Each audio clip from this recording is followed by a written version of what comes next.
G'day. Now this is going to be a bit of a longer video. It's not for friends who just want to keep in touch or anyone who's just sort of a casual supporter. It's going to deal with some sort of fairly specific elements, and I will go on a little bit. So don't feel obliged to watch this. I wouldn't suggest you do watch it unless you're a bit of a war crimes tragic or involved. And of course, my friends in the security services who I know watch all my videos. Okay, now a very positive development this week was a letter from 10 SAS operators to the press, and I think it was a really brave thing for them to do, and I applaud them, and I want to put that on record. For those of you who don't know what that refers to, there was a letter from 10 SAS operators, and they said, "We totally applaud a transparent and rigorous examination of what went on." Now that's a brave thing for them to say, and it's a really good thing for them to say. They say, "Look, bring it on. We stand by what we did," and I want to confirm. I've said this before, but I want to confirm it again. There were plenty of very, very good SAS operators who went above and beyond to comply with the rules of engagement, they would do operations sometimes when nobody got shot, and they could have easily killed everybody. There were some very good people there, in the same way that there were some very bad people. It was almost equal and opposite, and I think that these 10 people, as can be safely to be said to be some of the very, very good people that you'd be very, very proud of. And I want to pay credit to them. And they make a very good point, which is worrying me, and it may go over a lot of people's heads, but the leaks through Chris Masters and Nick Mackenzie, accurate as they may be, it's what's called an informational. They want you to think certain things. Now, while they may cover real incidents, I've quoted Chris Masters' book a lot myself, they also miss out quite a lot. You'll notice there's never any criticism of the leadership. There's never any suggestion that the leadership actually knew what was going on before Samantha Crompvoets did her report. Now that's highly questionable. She was a consultant, and I don't blame her. I think she was set up by Defence in the sense that they knew exactly what people were going to tell her. They would have handpicked everybody that was going to speak to her. They would have all been the people that had written letters. Remember that's been dropped out. The people from the SAS had complained to the leadership before Crompvoets. In fact, back in 2006, one brave SAS operator complained about Ben Roberts-Smith's behaviour when he got his Medal of Gallantry. 2006. Now, there were more complaints, I think, around the award of the Victoria Cross. There was a persistent rumour in 2012, and which I've heard from a few different sources, that Ben Roberts-Smith asked the general at the time in Afghanistan, someone called Brigadier Simone Wilkie, to turn off the drone footage when he was going on an operation, and that's highly suspicious. Now, the Defence have never talked about that. We know from Chris Masters' book, not from me, but there was drones, Australian drones, filming all the major operations from 2011 onwards, maybe even before. Now, Masters and Mackenzie never mention the drone footage and whether it existed or Now that would be pretty important. Even Ben Robert Smith hasn't mentioned that, strangely enough, because that would exonerate him. We know from Four Corners that there is helmet cam footage showing murders. And again, Masters and Mackenzie never refer to that. Now that existed in 2012, and that's not a GoPro, that's military equipment. So why didn't the Defence Force have a look at it? What was the purpose of those cameras if no one looked at it? And maybe it's not admissible in court, but that's different for them not knowing anything until the Crompvoets report. I reckon that they knew pretty much everything in 2012. And this is important to my case because my case was always against the leadership. It involved war crimes, but it wasn't about the soldiers so much. It was about the leadership, in that they couldn't tell the truth, even when the truth would have done. Everything that the leadership put out was a lie. It was made to make the minister look good or make them look good, who knows what, but it was never the truth. And what I caught on to was actually the fact that they were doing investigations in 2013 just for show, in the fact that there was no prospect of a conviction or even no prospect of a crime, but they did an investigation and then they would alert the press at the same time, which I felt was strange. Why would they feel they needed to alert the press that they were doing an investigation or indeed that there was an incident? It was like they were trying to look like they were very sort of politically correct and, oh, look, we're hot on war. This is in 2013. And I smelt a rat. For example, remember the case where a soldier cut off a hand of a dead Taliban in order to, get the fingerprint evidence to work out whether this Taliban was the bomb maker that they were looking for.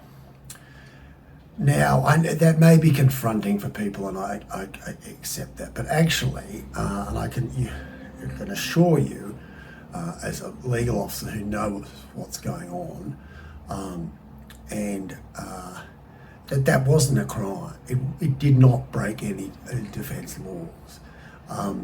In fact, the Americans had a standard operating procedure to say that you could take flesh of a dead person in order to identify them. It said it was like 1 cubic inch or something like that. Now, if he'd taken, more or whatever, it's not actually a major crime, but that was chalked up by Defence.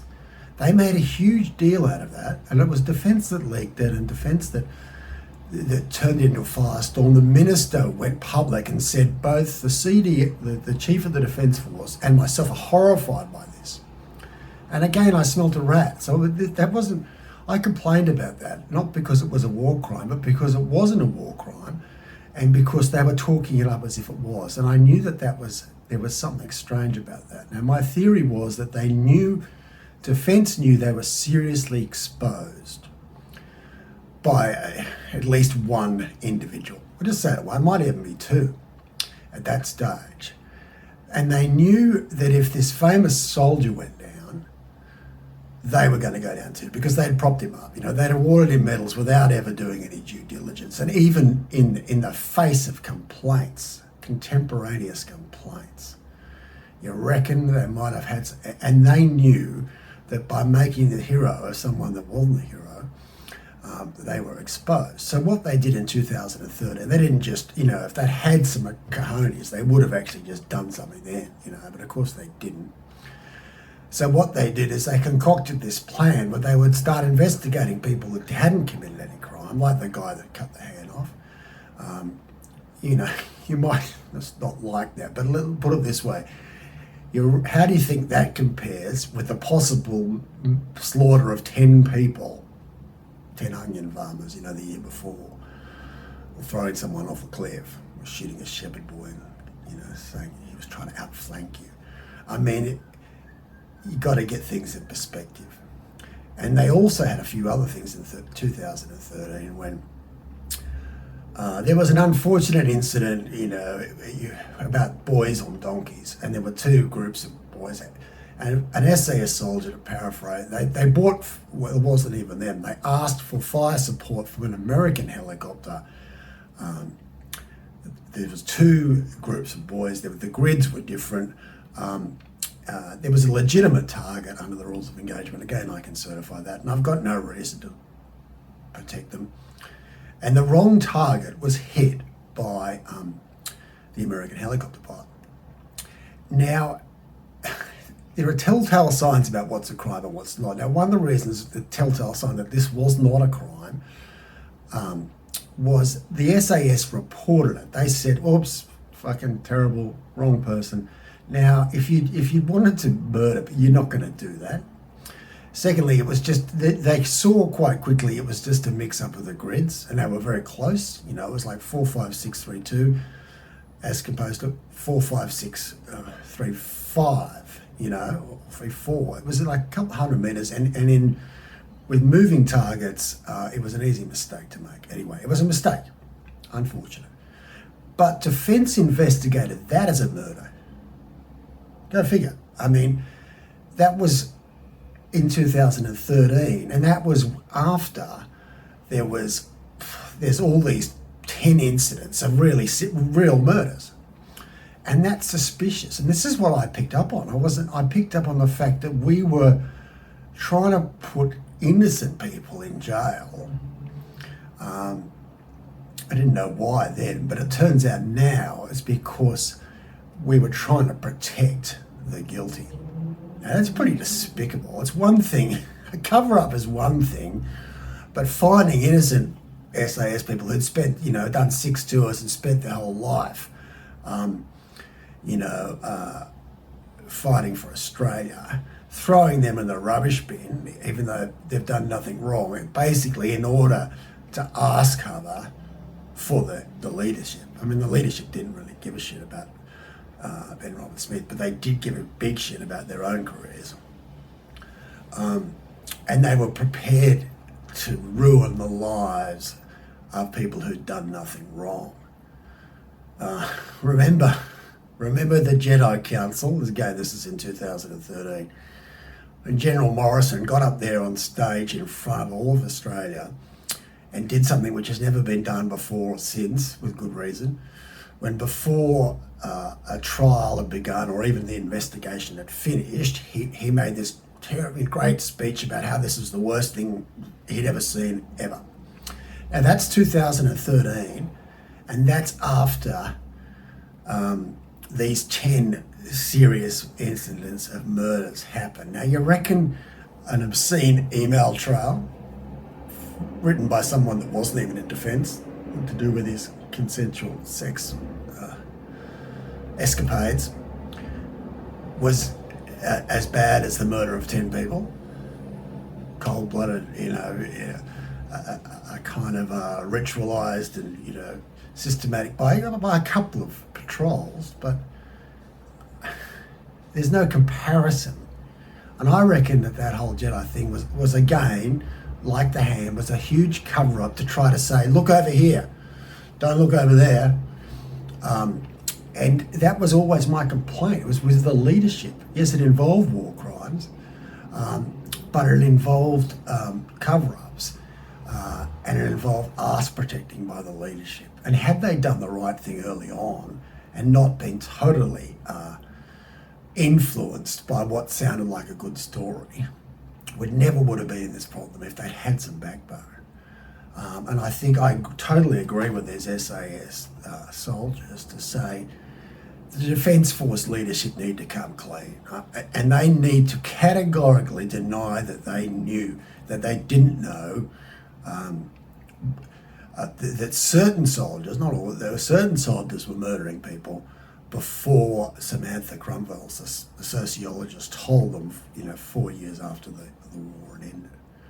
And also explain how 2 journalists get leaked this top secret report,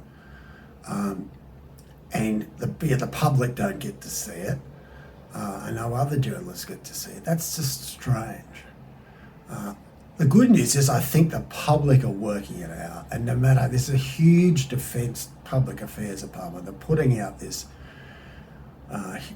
expensive campaign about what you're meant to feel, and it's coming apart at the seams, and people are like, hang on, there are so many holes in your story, and as the SAS people say, well, they're too polite to spell it out, people had concerns, and the concerns were ignored because they didn't want to rock the press wagon. The press train had to roll on because that meant medals for the generals and it meant accolades for the minister. I'll leave it at that.